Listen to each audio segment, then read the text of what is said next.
உன்னை படிக்க வச்சிடும், நீ வேலைக்கு போ, நீ வேலைக்கு போற சம்பாதிக்கணும், சம்பாதிச்சா வீடு கட்டணும், வீடு கட்டினா கல்யாணம் பண்ணணும். இதுக்கெல்லாம் எந்த தயாரிப்புமே கிடையாது. யாரோடும் பேச விடுறது இல்லை, யாரோடய பழக விடுறது கிடையாது. அப்புறமா மூணாமூஞ்சியாக இருக்கிறான். எப்படி இருப்பான்? மனிதர்களை எதிர்கொள்வதற்கான பழக்கம் சிறு வயதிலிருந்து இருக்க வேணும். அதெல்லாம் சொந்தக்காரங்க வீட்டுக்கெல்லாம் அனுப்பி வைக்கிறது. It's a preparation.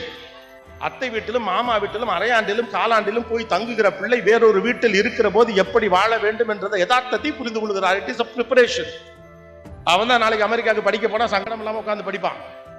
சென்னையில போய் ஹாஸ்டல்ல தங்கி படிக்க சொன்னா அவனால படிக்க முடியும். நம் வீட்டில் கிடைக்கிற அனைத்தும் வெளியில் கிடைக்காது என்ற யதார்த்தம் ப்ரிப்பரேஷன்ல இருந்தா வரும். நம்மளாம் பொத்தி பொத்தி வளர்க்க ட்ரை பண்ற மொழியை ப்ரிப்பேர் பண்றதே கிடையாது. கான்பிடன்ஸ்ங்கிறது நீங்க வச்சிருக்க பணத்தின் வழியாக உங்கள் பிள்ளைகளுக்கு கொடுக்க முடியாது. நீங்க வச்சிருக்கக்கூடிய சக்தியின் வழியாக உங்கள் பிள்ளைகளுக்கு கொடுக்க முடியாது. உங்கள் பிள்ளைகளை நீங்கள் தயாரித்தாலே ஒழிய அவர்கள் தகுதியான நம்பிக்கை மிக்க மனிதர்களாக மாறவே முடியாது. Let us prepare our kids to face the consequences, positivity or negativity, whatever it may be. Let us prepare our kids not just in education.